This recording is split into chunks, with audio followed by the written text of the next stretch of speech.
Vous êtes prêts pour une aventure étincelante? Aujourd'hui, nous allons découvrir un super pouvoir invisible, mais qui est partout autour de nous, l'électricité. C'est elle qui fait briller nos lampes, rouler nos voitures télécommandées et même charger nos tablettes. Mais d'où vient cette magie? Chapitre 1. Préparez-vous à explorer un monde plein d'énergie. C'est parti, les premiers éclairs, l'électricité de la nature. Sais-tu que l'électricité existe depuis toujours, même avant que les humains ne sachent ce que c'est? Regarde le ciel pendant un orage. Le grand éclair qui brille, c'est de l'électricité naturelle, très puissante. Parfois, quand tu caresses un chat ou que tu enlèves ton pull en laine, tu peux sentir des petites décharges ou voir des mini-étincelles. C'est de l'électricité statique, une forme d'électricité amusante qui reste un peu collée.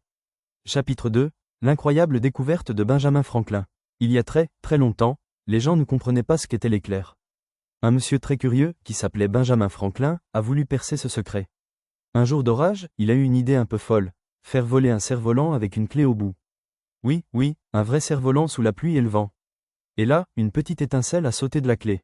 Bingo, il a compris que l'éclair était bien de l'électricité. Il a été très courageux, mais attention, ce n'est pas quelque chose à reproduire car c'est très dangereux. Chapitre 3. Qui fait bouger l'électricité? Michael Faraday et la batterie. Après Benjamin Franklin, d'autres savants ont continué à explorer. Un monsieur nommé Michael Faraday a découvert comment fabriquer de l'électricité en faisant bouger des choses, un peu comme une dynamo de vélo qui allume la lumière quand tu pédales. C'était une invention géniale. Et sais-tu qui a inventé la première pile? C'est un savant italien, Alessandro Volta. Grâce à lui, on a pu stocker l'électricité dans une petite boîte pour l'utiliser quand on veut, comme dans tes jouets. Chapitre 4. La lumière dans la nuit. Thomas Edison. Avant l'électricité dans les maisons, les gens s'éclairaient avec des bougies ou des lampes à huile. Ce n'était pas très pratique. Alors, un autre grand inventeur, Thomas Edison, a travaillé très dur, encore et encore, pour créer une lumière qui ne s'éteint pas, l'ampoule électrique.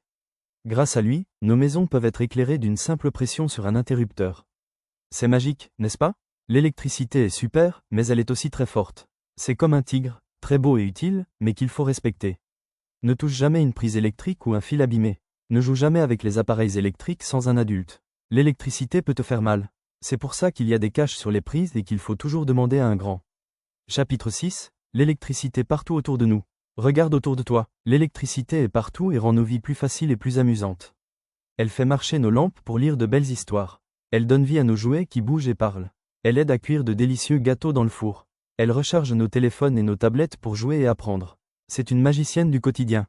L'aventure continue. Tu as découvert comment l'électricité, cette force incroyable et invisible, met du mouvement et de la lumière dans nos vies. C'est une super connaissance, n'est-ce pas? Maintenant, à toi de jouer. Regarde autour de toi et essaie de repérer toutes les choses que l'électricité fait fonctionner. Tu seras étonné de voir combien elle est partout. À bientôt pour de nouvelles découvertes passionnantes.